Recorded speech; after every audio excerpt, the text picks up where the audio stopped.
Hey folks, how you doing? Papa Joe here. Rough day, not many miles. I don't know, 500. But boy, they was some hard ones. First couple hundred getting to the yard weren't bad. But from the yard to Texarkana, that wind started picking up when I got to the yard. And it was pretty rough. Then all the way down, I don't know how many of y'all have ever ran old 71 and 41 and all that down from Fort Smith to Texarkana. I've ran it so many times, it's not a bad road to me. I know a lot of young drivers that get scared on it. What was bad today was the gushing wind.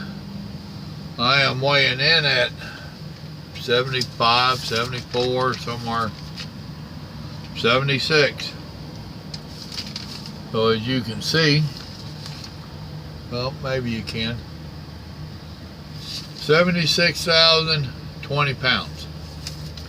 And that wind pushed me around. And there was a couple times I had them oh shit moments. You know, you stand there and, oh shit! I don't do them well. Well, we got a cab over. Is that a Kenworth?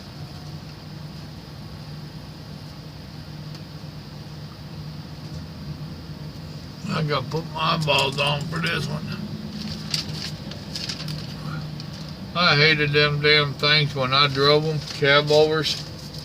Now I'd like to get one of the later ones. Peter car. 1985 Peter car, 362. Kitty cat engine, 13 speed. Well, my oh my. Out of Lafayette, Indiana. Can you see it at all? Barely. And Grandma keeps them cards. I don't know why. Oh, there's somebody hollering. Oh, they're over there hollering at their puppy dog. It's so windy today, couldn't even wear your hat. I've seen a few people chasing their hat. It was so windy, I've seen a chicken lay the same egg twice. Now that's getting windy.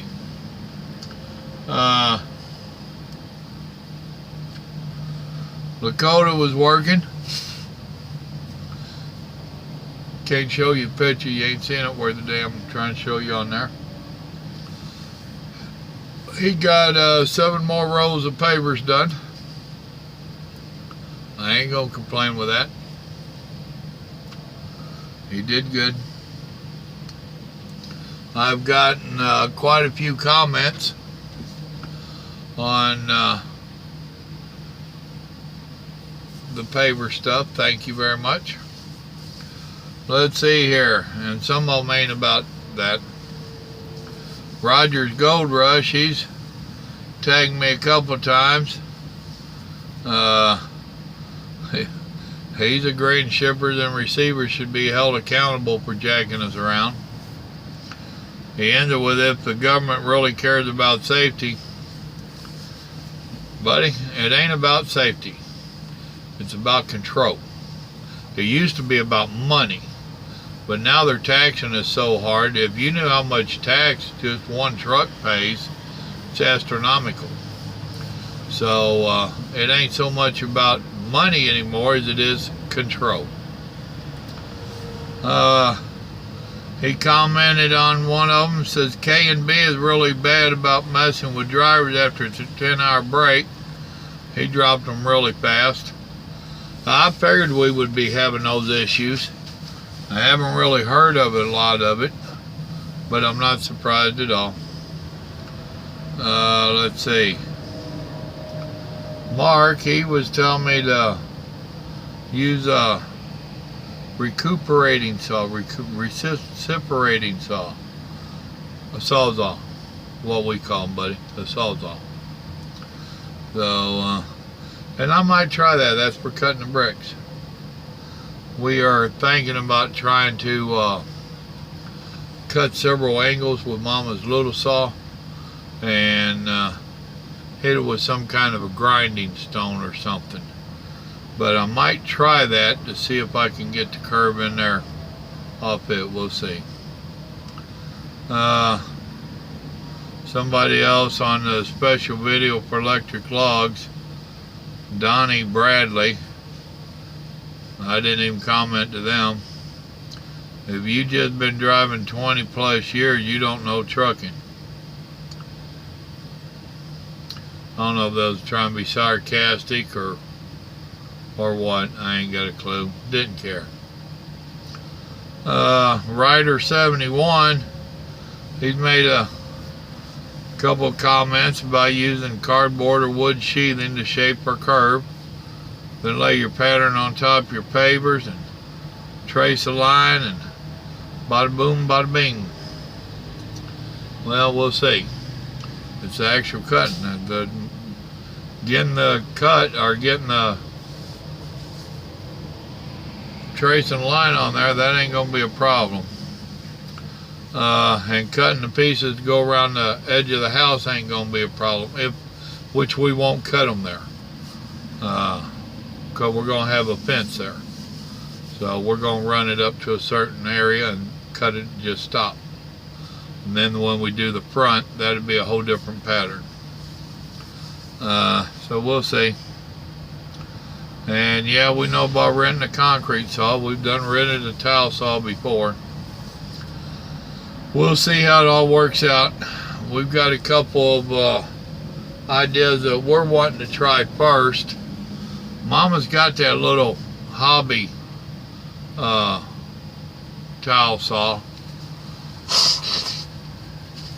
And you know, tiles are pretty thick and dense. And these pavers, they don't seem to be that dense. So we're actually thinking we might be able to do the real cuts with it, but then how do you round it? And don't know that we will technically round it. I don't know. I mean, we're just, right now I want to get the bulk of everything else done, and we're leaving that one pie shape that's got the round stuff. Then we're just gonna have to start playing and see what works. Then somebody else, Pocono Rudy, he said, "Thank you, sir, for great insight. That was his trucking worth it anymore." Someone else took a ride through the Oklahoma Hill Country. That video, enjoyed, thumbs up. We'll just see. So we'll just see. Appreciate the comments. There's more comments. So let's see here. This is from my boy. He's trying to figure out what counties are around me. I just sent him thumbs up. Not a whole lot to tell.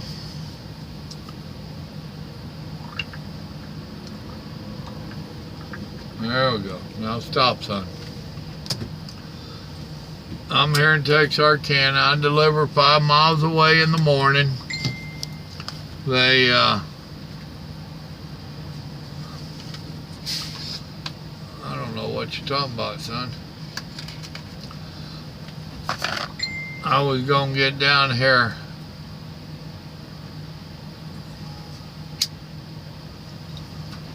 Let me tell him just to call me tomorrow.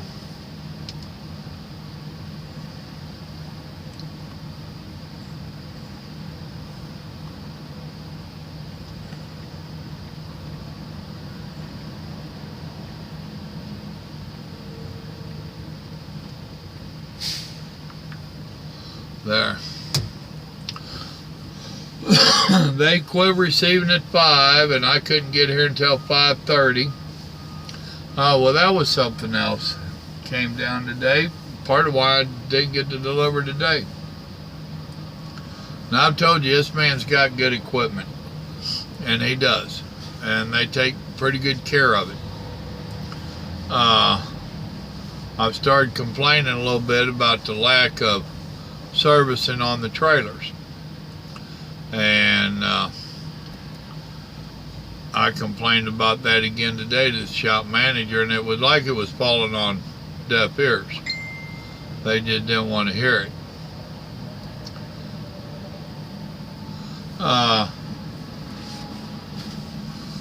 So I went and picked up this trailer, and I needed to slide the tandems. They wouldn't slide. I thought at first it was the brakes not holding. So I pulled around up to the shop, and they had somebody in there, some salesman or something. I'm just standing at the door staring at the shop manager. He's like, "What do you need, Joe? It looks like you're thinking damn mechanics." And I said, "Bingo." I said, "I've been bitching about these trailers." I said, "Now I got one, brakes won't even hold enough for me to slide tandems." So 2 of them came out there to start messing with it. And I can tell you now, I don't even carry a damn wrench to adjust brakes anymore. I used to, and no, not no more. They don't want us working on them. I'm good with that. I don't want to work on your shit. So they got back there and they tightened them, adjusted them, which they weren't really out. A little bit, quarter turn. That ain't nothing. They still wouldn't slide. And I'd been telling them, y'all need to start greasing these damn landing gears and these slip rails. The rails are getting terrible. That's what it was, is the rail was dry, hadn't had no grease on it, you know. So they wound up spraying it, messing with it. We finally got it to slide. And one of them thought that we should just slide it to the hole I needed and stop. And I was like, no. Spray the whole damn thing and let's just run it back and forth a couple times. Which is what I did.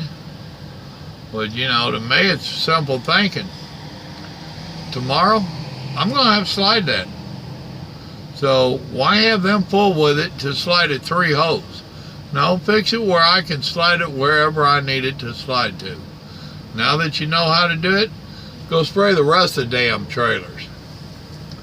Well, I'm fixing to start busting their chops on it. Fixing to start talking to the owner about it. Tell him this is BS.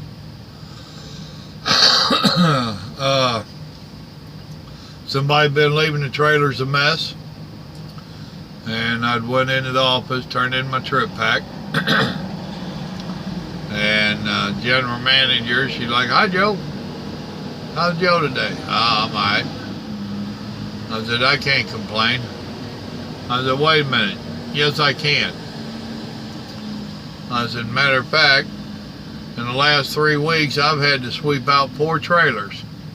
What happened to them cleaning the trailers up here where when we leave the yard, we know we've got a clean trailer other than a broken pallet or, you know, a piece of pallet wood or something. That's understandable. But some of these have hauled scrap paper in it and all kinds of scrap paper." Well, BS. No. So we talked about that a few minutes. And I told her, I said, "I understand trucking. And I understand once in a while these boys just have to snatch up a trailer that just came in and go load it." I said, "But 3 in the last 4 weeks, or 4 in the last 3 weeks?" I said, "Somebody getting lazy." And with that, I left and went out to the shop and raised a little hell out there about landing gears and these rails. So, I did it all in a nice way. But still, it's stuff that's supposed to be done at the yard. Do it. I'm held accountable. I have to do my job. I thank the support team and everybody at the yard. That's our support team. The trucks make the money, right? We make the money running up and down delivering this. The support team back there doing the paperwork, the repairs. Do your damn job. If I have to do mine, do yours. Don't be lazy and make my job harder. If you are, I'm going to bitch about it. Call me a crybaby, whatever y'all want. I don't care. That's how I see it. I have enough hassles out here dealing with shippers, receivers, DOT, other truck drivers. I got all that nonsense to deal with here. I shouldn't have to be dealing with nonsense coming out of the yard. Simple thinking to me. So, and you know the old bottom line to a truck driver. If y'all don't like me raising hell, fire me. I don't care. So, but yeah, that cost me 45 minutes there, which, like I said, I was a half hour late being able to get this off. So that 15 minutes, I should have got this off today and drove the other 100 miles and be waiting in Longview, Texas. So plus, with that 45 minutes delay at the yard, not only did it cost me here, well, then I wind up following some Southern SRT.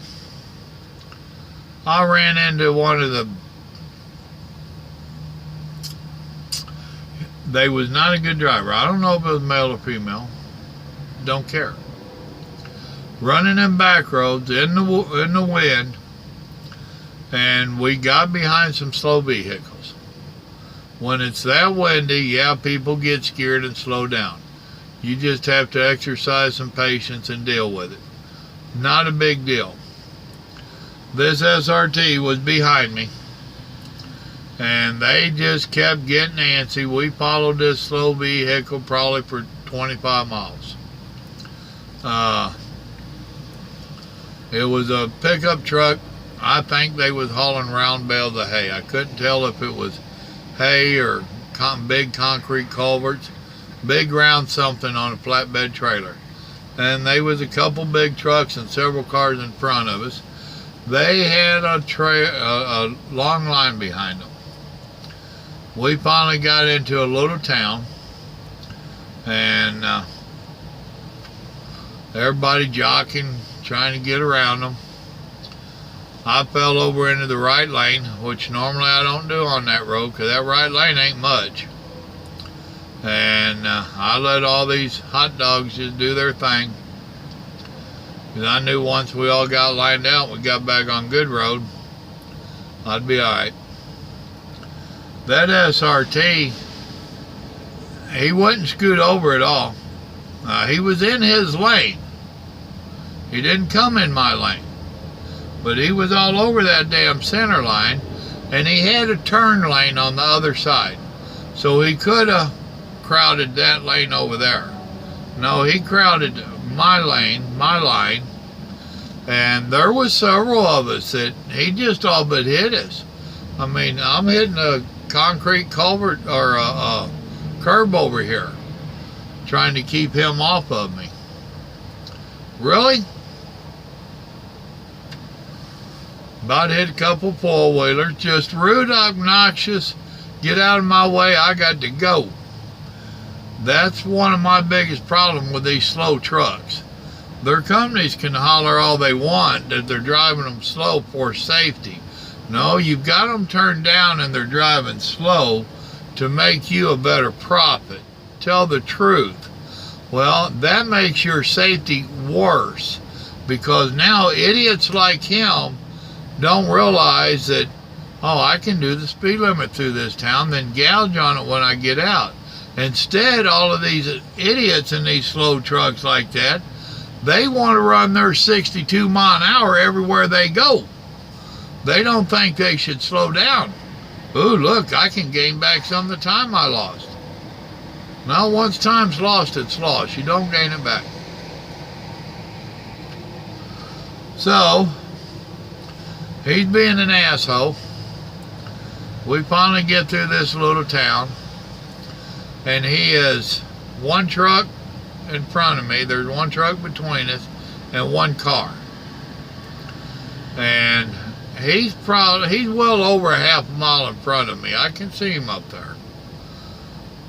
A log truck pulls out in front of him. Slows him down. Then this other truck that was running between us, he got up on a log truck. Then two more log trucks pulled out in front of me and that guy in between us.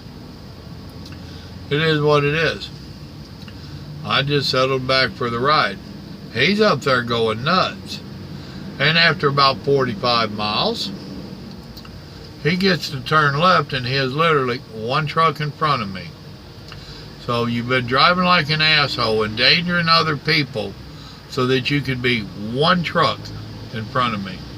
You gained one truck being dangerous. It ain't worth it, people.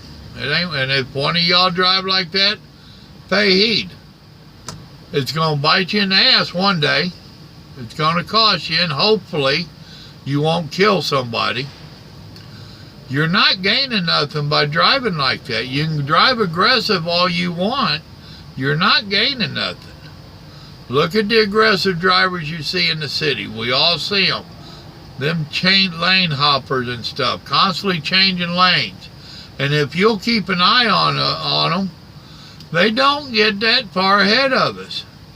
All they're doing is changing lanes. That's why when I go through the city, I don't worry about that car jumping over in front of me. You know why? Because within a half a mile, he's going to jump out of that lane again. We've all seen it. Do your thing. You know, in a minute, you'll be out of my way. And yeah, I used to be a little aggressive and I ain't letting him in. I don't play that no more. I just sit back and watch him and shake my head. So, that's me though. Didn't figure it'd go there tonight, but it sure did, huh? You never know what you get out of me. Poke the bear. Well, with that, I done had my baked tater and my brisket.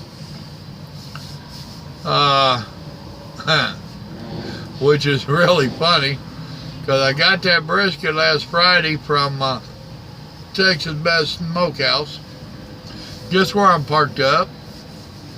Texas Best Smokehouse. It's a new one here in Texarkana.